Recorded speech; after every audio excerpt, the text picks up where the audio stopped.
నమస్తే vision news కు స్వాగతం. ఈనాటి వార్తలు. జిల్లా వ్యాప్తంగా మే 11 జరిగిన సార్వత్రిక ఎన్నికల పోలింగ్ కు సంబంధించిన ఈవీఎం బాక్సులను భీమవరం ఎస్ఆర్కేఆర్ ఇంజనీరింగ్ కళాశాల, విష్ణు ఇంజనీరింగ్ కళాశాలలో ఏర్పాటు చేసిన స్ట్రాంగ్ రూములలో భద్రపరిచారు. పశ్చిమ జిల్లా ఎస్పీ డాక్టర్ అంజిత బుధవారం స్ట్రాంగ్ రూముల వద్ద ఏర్పాటు చేసిన 3 అంచెల కేంద్ర బలగాల గార్డును, జిల్లా ఆర్మ్డ్ పోలీస్ గార్డులు, సివిల్ పోలీస్ బందోబస్తును పరిశీలించి పలు సూచనలు, ఆదేశాలు జారీ చేశారు. స్ట్రాంగ్ రూమ్ నలువైపులా పోలీస్ పటిష్ట భద్రత ఏర్పాటు చేయడం జరిగిందని, నిరంతరం సీసీ కెమెరాల పర్యవేక్షణ ఉంటుందని, స్ట్రాంగ్ రూమ్ల వద్ద 144 సెక్షన్ అమల్లో ఉంటుందని ఈ సందర్భంగా జిల్లా ఎస్పీ తెలిపారు.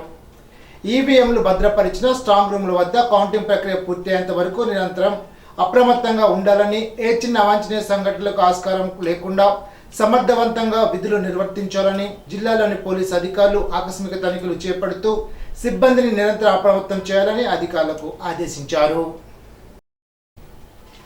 భీమవరం ఎస్ఆర్కేఆర్ ఇంజనీరింగ్ కళాశాలలో జూన్ 24 నుండి 28 వరకు జాతీయ స్థాయిలో సైబర్ సెక్యూరిటీ బ్లాక్ చైన్ టెక్నాలజీపై ఫ్యాకల్టీ డెవలప్మెంట్ ప్రోగ్రాం నిర్వహిస్తున్నట్లు కళాశాల ప్రిన్సిపాల్ డాక్టర్ కేవి మురళీకృష్ణంరాజు చెప్పారు. అందుకు సంబంధించిన బ్రోచర్ను కళాశాల డైరెక్టర్ డాక్టర్ ఎం జగపతిరాజు బుధవారం కళాశాలలో జరిగిన ఒక ప్రత్యేక కార్యక్రమంలో విడుదల చేశారు. ఈ సందర్భంగా programme convener, CSC internal of things cyber security including block chain technology విభాగం coordinator professor doctor KV Krishnamraju మాట్లాడుతూ, జాతీయ స్థాయిలో నిర్వహిస్తున్న ఎఫ్డిపిలో నూతన టెక్నాలజీని ఫ్యాకల్టీకి అందించడం జరుగుతుందని, దీన్ని అందరూ సద్వినియోగం చేసుకోవాలని కోరారు. కార్యక్రమానికి కోఆర్డినేటర్స్గా professor doctor P Ravikiran Varma, assistant professor doctor DSS Kavitha వ్యవహరిస్తున్నారని తెలిపారు.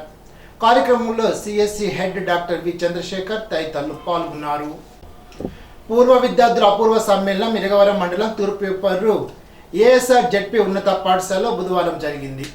పాఠశాలలో 1998, 2003లో విద్యను అభ్యసించిన విద్యార్థులంతా హాజరై ఆప్యాయంగా పలకరించుకున్నారు. ఉదయం నుండి సాయంత్రం వరకు పాఠశాల పూర్వ విద్యార్థులు పాఠశాలలో ఉత్సాహంగా గడిపారు. ఆనాటి జ్ఞాపకాలను నెమరు వేసుకుని ఒకరికొకరు క్షేమ సమాచారం తెలుసుకున్నారు. ఈ సందర్భంగా విందు వినోద కార్యక్రమాలతో వారంతా పాల్గొని ఆహ్లాదంగా గడిపారు. కార్యక్రమంలో పూర్వ విద్యార్థులతో పాటు ఆనాటి గురువులు సత్యనారాయణ, రాజగోపాల్, అవధాని, రాహిల్, వల్లి తదితరులు పాల్గొన్నారు. పినమంట మండలం నత్తరామేశ్వర వేంచేసి ఉన్న శ్రీ రామేశ్వర స్వామివారి ఆలయంలో గోసరి నదిలో ఉన్న శ్రీ రామలింగేశ్వర స్వామివారిని అధిక సంఖ్యలో భక్తులు దర్శించుకున్నారు. సంవత్సరంలో 11 నెలలు నీటిలోనే ఉండి వైశాఖ మాసంలో మాత్రమే స్వామివారి దర్శనం ఉండడంతో చుట్టుప్రక్కల గ్రామాల నుండి, దూర ప్రాంతాల నుండి భక్తులు స్వామివారిని దర్శించుకోవడానికి వస్తున్నారు. స్వామివారి దర్శనం జూన్ నెల 6 వరకు ఉంటుందని, తర్వాత కోనేరులో నీటిని నింపివేయడంతో తిరిగి 11 నెలల తర్వాత కానీ స్వామివారి దర్శనం ఉండదని ఆలయ అర్చకులు తెలిపారు. ధాన్యం మిల్లులకు పంపి 20 రోజులు అవుతున్నా ధాన్యం అమ్మిన సొమ్ములు బ్యాంకులో జమ కాకపోవడంతో వాటి గురించి రైతులు ఎదురు చూస్తున్నారు. ముందుగా మిల్లులకు పంపిన ధాన్యం సొమ్ములు కొందరికి బ్యాంకులో జమ అయ్యాయి.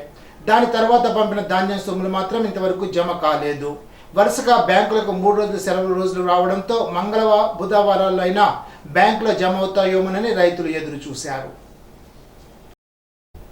ఇప్పుడు ఒక చిన్న బ్రేక్.